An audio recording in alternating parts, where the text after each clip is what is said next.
Hey everybody, I wanted to talk a little bit today as to why some people will begin to gain weight after they've already had weight loss surgery. Barring aside some patients just having an inadequate surgery, so there being some anatomic issue with the surgery, I've really found in my practice there are three main reasons as to why somebody may begin to regain their weight. And typically it's not occurring very early on, but you'll certainly see patients that are doing some of these things from a behavioral standpoint around the 9-month mark, a year out, 2 years out. Research has certainly shown that there's always a risk for some weight regain. I believe with a gastric bypass, there's always a risk of regaining back about 10 to 15% of the weight that you had initially lost. Certainly with the sleeve, it's going to be higher than that.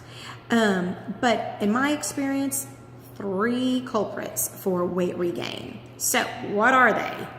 Number 1, patients drink their calories. Patients are not going out to Brahms, they're not going out to Dairy Queen and drinking milkshakes. But what they are drinking, high calorie coffee drinks. I love my coffee in the morning, but if you're adding in a lot of extra full sugar syrups and creamers and whipped cream, you can really make a very high calorie beverage. It's also full sugar juice, full sugar sodas, sweet tea. OMG, I live in the South. Everybody loves their sweet tea. Even your half and half sweet tea, that is a ton of calories. You can't have it. And patients will find that liquids will always go down a lot easier compared with solid food. And so you could sip on a very large drink, a 44 ounce, all day long. You will get in all those calories and you certainly will plateau sooner, and you can eventually begin to regain some of your weight back. So that's number 1. Number 2, patients that are snacking on a lot of crunchy snack foods. So there's nothing inherently wrong with popcorn or pretzels or nuts. However, they're very empty calories. They will not keep you full for a long period of time. If it's mid-afternoon and you have the munchies, you need to be a good little bariatric patient. You need to take a protein supplement. Not a cup full of peanuts. That's not enough protein, and that's several hundred calories. What you're going to find are crunchy foods are not going to keep you feeling full for an extended period of time. You're going to crunch those up, those almost completely dissolve before they ever even reach your stomach.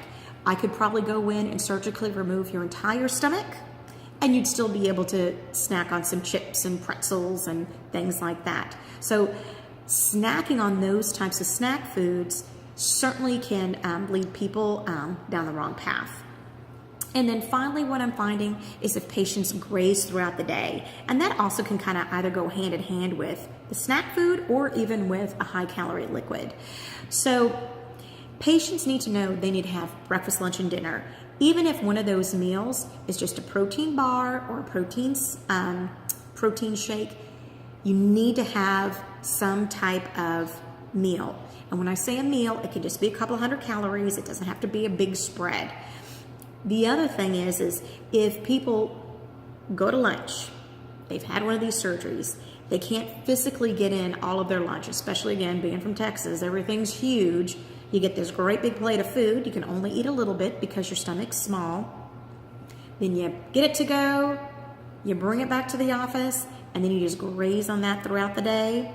You're going to end up getting in all those calories. Your body does not care if it takes you 1 hour, 3 hours, or all day to get in those calories.